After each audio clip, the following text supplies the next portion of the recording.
দুদিন ধরে সোশ্যাল মিডিয়ায় একটা ছবি খুব ভাইরাল হয়েছে। যারা ছবিটা দেখেছেন তারা তো মজা পেয়েছেনই, তো যারা ছবিটা দেখেননি আর ছবির উপরের ক্যাপশনটা পড়েননি, তো তাদের জন্য আমি এই ভিডিওটা বানাচ্ছি। আপনারাও আর বাকি থাকবেন কেন, আমার মতো আপনারাও ছবিটা একবার দেখুন, দেখে একটু মজা নিন। সেখানে দেখুন এই ভদ্রমহিলা কি লিখছেন। উনি লিখছেন, আমার নাম সৌপর্ণা ঘোষ, বয়স 24, এডুকেশন কোয়ালিফিকেশন বিএ পাস। একটা ভালো ছেলে পেলে বিয়ে হতাম, আমি এখন ডক্টর, ক্যাপসুল জব করছে।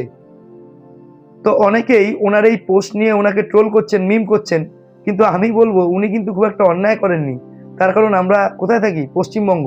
আর এই পশ্চিমবঙ্গে কি না হয়, এখানে গল্পে গরু গাছে ওঠে, এখানে দেব মহানায়ক হন, এখানে রাজুর পরোটার বিক্রি বাটার উপর মানে ডিপেন্ড করে শেয়ার মার্কেট ওঠানামা করে, এখানে ডিজে অরুণ হলেন মহানায়কের পরে ভারতবর্ষের বেস্ট অ্যাক্টার।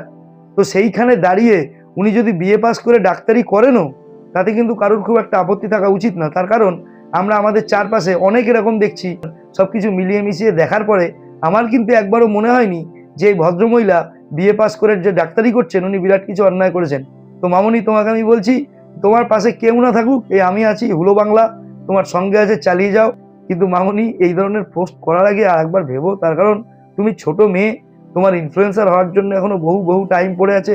কিন্তু খামোখা এরকম একটা পোস্ট করে তুমি ভাইরাল হয়তো হবে, কিন্তু তোমার নেগেটিভ যে একটা মানে ইমপ্রেশন চারিদিকে ছড়িয়ে পড়বে, সেটা থেকে এই বয়সেই যদি নেগেটিভ ইমপ্রেশনে পড়ে যাও, তাহলে বেরিয়ে আসা খুব কঠিন হবে। তো যাই হোক, আমি তোমাকে ট্রোল করবো না, তুমি অনেক ভালো থাকো। মানুষ ভুল করে, এরকম ভুল অনেকেই বলে। আর বন্ধুরা, আপনাদেরও বলবো এই ছোট্ট মেয়েটাকে ট্রোল করবেন না। তো আমার ভিডিও যদি ভালো লেগে থাকে, ঠিক লেগে থাকে আমার কথা, অবশ্যই একটা লাইক করবেন, চারিদিকে শেয়ার করবেন। আপনাদের কোনো মতামত থাকলে কমেন্ট বক্সে জানাবেন।